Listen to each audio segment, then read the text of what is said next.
Now then guys, how you doing? Thank you for joining me on another career rewind, as this time Gabriel Batistuta gets to relive his career again. Now, Batigol, what an absolute player he is. Now, if you're of my age, obviously, I'm not a day over 21, obviously.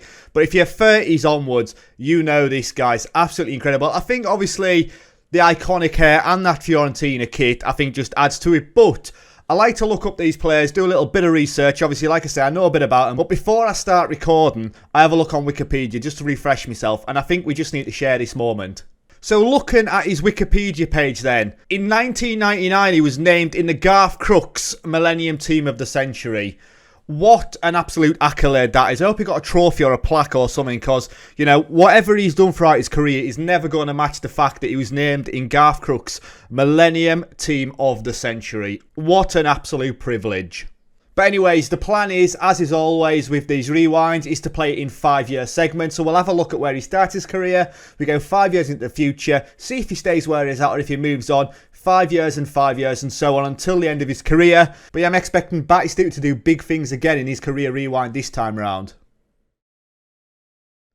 So here we go then, guys. Gabriel Batistuta, as you see him at Newell's Old Boys, is in his under-20 setup. And he's a decent-looking player, you know. He's not as good as some of the other players that we've done in the rewind, just solely because he isn't as all-rounded as the other players have done. You know, when I've done Totti and done Shearer, they had a bit more about them earlier on. However, you know, finishing 15 for this guy, as well as flair and determination in the green, 16 and 18 there. Acceleration, pace, both 12. So, attributes-wise, you know, he's all-rounded. If I seen this guy and didn't know anything about him and I was trying to pick him up as a 17-year-old Argentinian wonder kid, really, you'd want to purchase him, especially when he's only valued at 3.8 million. Reputation-wise, he's regional 1-star. He's a promising striker. That's his media description. But yeah, looks good. When you look at his attribute analysis there, obviously, he's a more attacker-minded. Defensively, he's not going to offer you much, is he?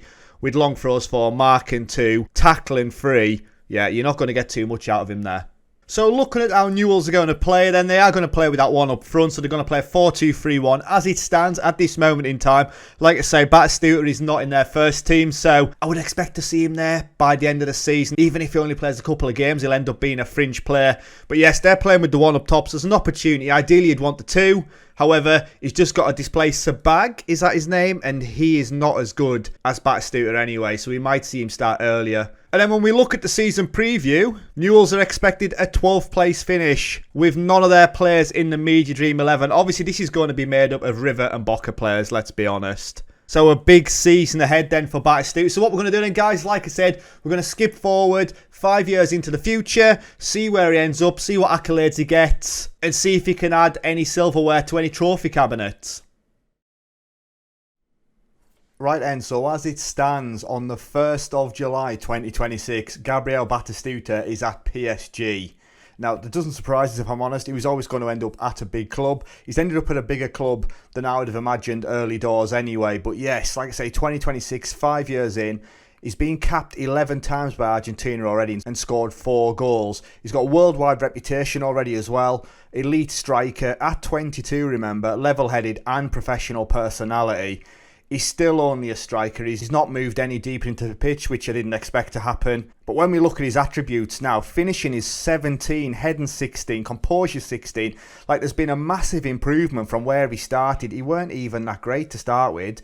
I think playing for PSG, I would imagine he has been a regular starter, he has, and that has helped him develop massively, because there is some rapid growth there when we look at it. But what I can see, first of all, is he is wanted, and he's wanted by Manchester United. Here we go, £172 million bid from Man United. So it looks like once we've wrapped this bit up, he could be playing at Manchester United at the start of next season. 172 million. How much did PSG buy him for? So he didn't even get to finish a full season at Newell's. He played 2 games, and then PSG came in with a £3.2 million offer, which was accepted. And like I say, they're going to sell him for what? £172 million.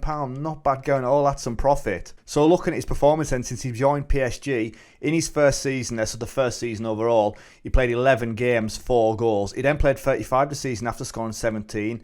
The season after that, though, he only played 23. So there's obviously somebody displacing him there. He got 11 goals in that one. Then 32 games and 18. And the season just gone, he played 27 times and scored 19 goals. That's his highest tally. And contributed with 6 assists as well. So far for PSG, he's played 128 times and scored 69 goals, which is not bad going at all. So tactics-wise, and they're playing a 4-3-3 with Batistuta leading the line. He's been given the number 11 shirt. And obviously they've had players leave, because is Neymar not there? Neymar's still there. They've also got Belotti as well, so Belotti could be the man that has displaced him. That's not the case, absolutely not. He's played very few games. Belotti scoring 6 goals in 20 appearances. So yes, the way to line up, they've got Bellingham in the middle as well. What a team that is. So what about PSG's league performance then? So the first season when he joined, they got 93 points on the board, with Lyon finishing in second place. The season after, PSG again, 92 points on the board. The season after that, 81 points to win. The win again with 81 points, and have won with 82 this season. So the first 5 seasons in there, he's already won 5 Ligue 1 crowns. So when we look at his personal milestones then and his competition wins, like I say, Ligue 1 in his first season, Trophy des Champions in the first season as well, Coupe de France runners-up in that one. However, Ligue 1 champions again, first international cap against New Zealand at the age of 19, Trophy des Champions, we win it again, and he gets his first international goal against Bolivia at the age of 19 as well. He then plays for the Argentina under-23s and wins the pre-Olympic tournament, as well as winning Ligue 1 again. The Copa America, they've won with Argentina, so he's got that under his belt as well. The Trophy des Champions, he's absolutely bossing it. PSG run away with it as well. Looking at the awards then, has he got any big awards already? He won the Copa Trophy there, seen that one. So he won that in 2023. The NXGN third place, and that was back in the 22-23 season with Jude Bellingham winning that. Moukoko, there's some talent in there, there really is. When we're looking at it, obviously he's going to be nowhere near it now, as he's not young enough to qualify. But he won the European Golden Boy as well when we look at it in 2023. Obviously Erling Haaland in there, Pedri, Ansu Fati, Moukoko and Felipe David. There you go. Already getting rejects in there. And he's good and he's playing at Watford. Where did he come from? 13.5 million. There you go. So yeah, regens will obviously be in the mix as well. But it's looking good so far. He's been named in the Argentina Seasonal 11. He was named in PSG's Seasonal Best 11 as well. So overall then, Batistuta looking absolutely incredible for his first 5 seasons, and looking likely he's going to be playing in the Premier League next season. So what we're going to do then is we're going to move forward another 5 years. Hopefully that £172 million bid will get accepted, and he'll be playing against the likes of Manchester City, Liverpool, Chelsea next season. So yes, what we're going to do then, like I say, is going to skip forward 5 years, and when we come back, hopefully he's been tearing it up in the Premier League. Right then guys, so we're back now on the 1st of July 2031. Batistuta, as expected, is at Manchester United and he is tearing it up. Like, look at those attributes, absolutely incredible now. Finishing 17, composure 18, he's picked up some acceleration as well, 16 there, flair 19, technique 16. He's developing nicely now. At 27, he's just about to hit his prime. I'd expect him to take that next step, take his game up to the next level. But he's doing bits at the minute. He's had 55 caps for Argentina, 34 goals. He's got that worldwide reputation, elite striker. He's a model professional as well. That is his personality. And when we look at it here, Man United did end up spending £172 million on him. However, it does look like he was worth every penny. As in his first season, he scored 24 goals. His second season, 28 in 38 games. The season after, 36 games, 26 goals scored. And then 26 goals scored in 29-30. And then in 30-31, he scored 24 goals again. How did he get on in all competitions? So when we're just having a look, 40 goals the first season, 48 goals the season after, 38, 44, 36. So he's been getting 35 plus goals a season every season while he's been at Manchester United. How does he fit in tactically then? So they're playing a 4-4-2, which is good for him. He's got 2 opportunities to get into the squad. So at the minute, it's Batistuta and Greenwood leading the line. They've got Bruno Fernandes and Mariba in the midfield. Sancho's still there as well. But yeah, that team is decent. But Batistuta up front with Greenwood, what a mix that is.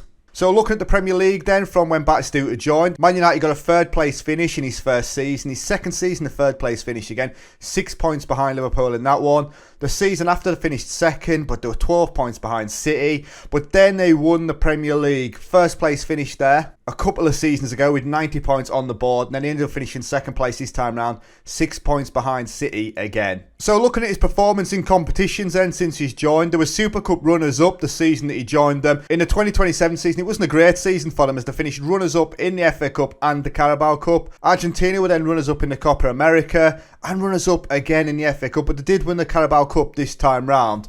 They then won the Champions League in 2029 and also the Super Cup. Before, in the 2030 season, they won the Premier League, the FA Cup, the Carabao Cup, but they were runners-up in the Community Shield. But then they've just won the Champions League again, so he's got 2 Champions League crowns while at Manchester United.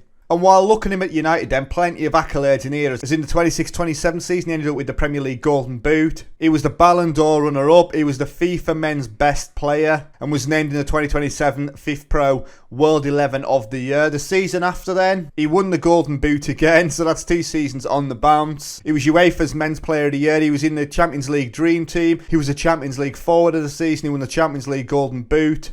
Then the season after, his UEFA's Men's Player of the Year again. He was also named in all of those. You know, he got the Golden Boot, Forward of the Season, Champions League Dream Team, all of those. But has he got a Ballon d'Or yet? He did. There you go. So he got the Ballon d'Or in the 29-30 season. So there you go.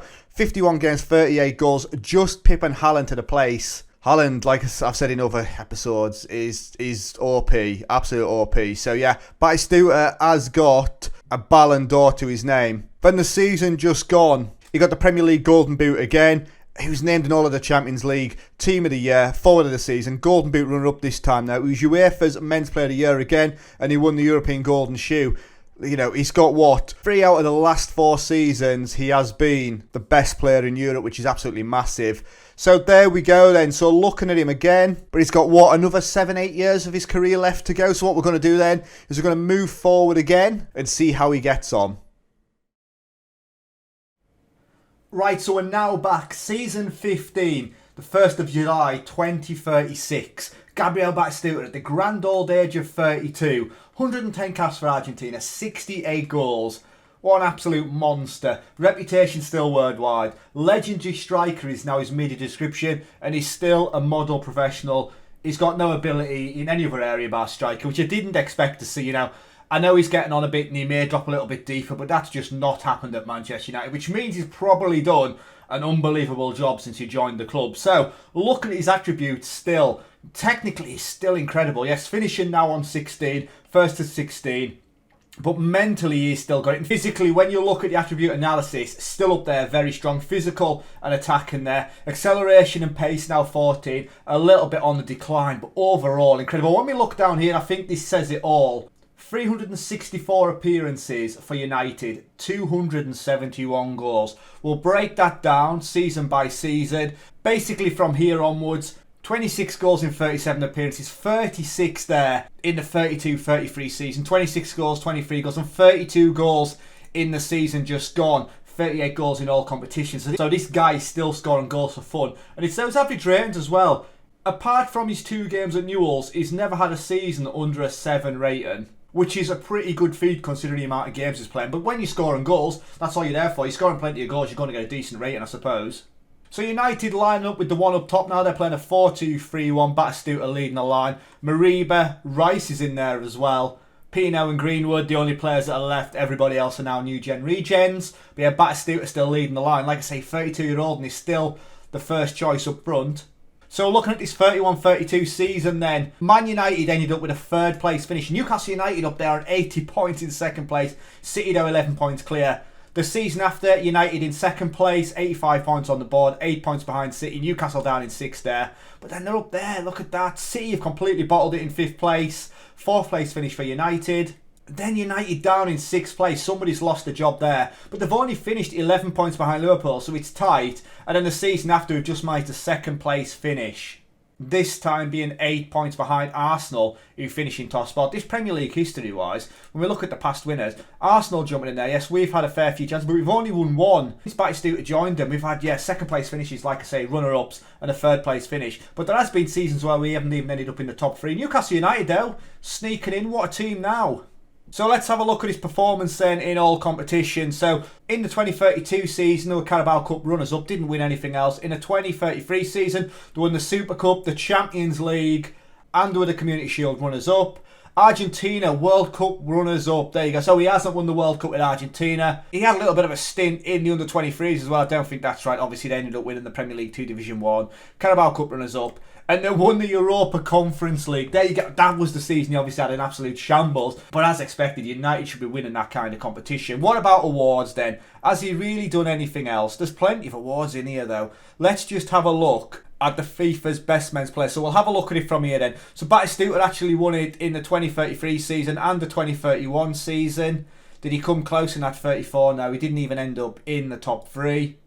But Mariba is at Manchester United. What about the Ballon d'Or then? Did he get anywhere near again, or did he just have his one chance at it? In the 2033 season, he finished in second place, Erling Haaland again. But there you go. 57 appearances, 45 goals. He scored more goals than Erling Haaland. It's just, I suppose, those assists as well. The average rating was a 7.62. But then again, this guy, Malon, Regen, how good is he? He's all right. He's all right. He's no better than those two. But he got a 7.75 rating. I suppose the goals killed him there.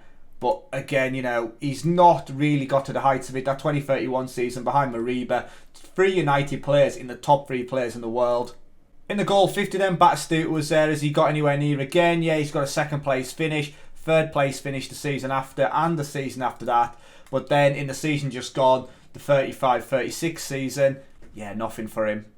So Batistuta then, while he has probably only got a couple of years left with him, play till about 35-36, he's still doing bits for United. However, those awards are now starting to dry out. But he has still got an opportunity with Argentina to get a little bit more for them, as he is the captain there as well. It'll just be interesting to see if he gets any more major accolades before he hangs up his boots. So what we're going to do now then is we are going to skip forward till the end of his career, and yeah, we'll talk about how he finished it.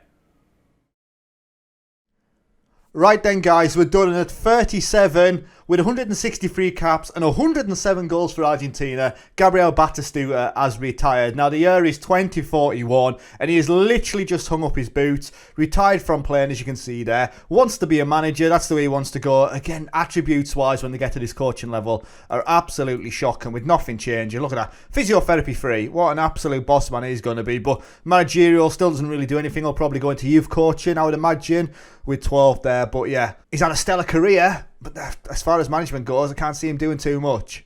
So looking at his career stats then, you can see he actually went to Chelsea. Now, if you were a Man United fan, would you consider him going to Chelsea, of him being a bit of a snake? For me, I thought if he went to the likes of Liverpool or Manchester City, then that would probably be worse than him going to Chelsea. However, he did decide to stay in England, where he's continued to score goals, if I'm honest. So we left, the 36th season, that was the last time we had a look. So 36-37, he scored 17 goals a season. After he scored 23, then 14, then went off to Chelsea on a free transfer. So after United spent £172 million on him, he got to leave on free and he spent a couple of years at Chelsea where he was more or less ever present, if I'm honest, scoring 18 goals in his final season, 25 goals actually across all competitions. So it'll be interesting to see then how this league panned out. So where are we going? So the season after we last looked then, Manchester United actually ended up winning the league, 82 points on the board, 1 point clear of Newcastle United, who finished in second place. The season after, United have had an absolute shocker down 11th place. They've managed to qualify for the Europa Conference League. They're down in 11th place, 50 points on the board, 33 points behind their rivals Manchester City. The season after, they're up into 9th place. Again, they've won a cup competition, no doubt, for being a European competition again. We look at the season after, they're down in 17th place, but still managed to qualify for the Champions League. They were 1 point away from being relegated. Wow, there you go, Manchester United fans, if you're watching that, the 39-40 season is not going to be good for you. Like I say, 17th place, that is a shambles. But that is the season that Batistuta went off to Chelsea. Chelsea ended up finishing a point behind Leicester, who won the league there. And the season after, Manchester City winning the league, Chelsea in 4th place, Manchester United down in 8th. So Manchester United have completely fallen apart.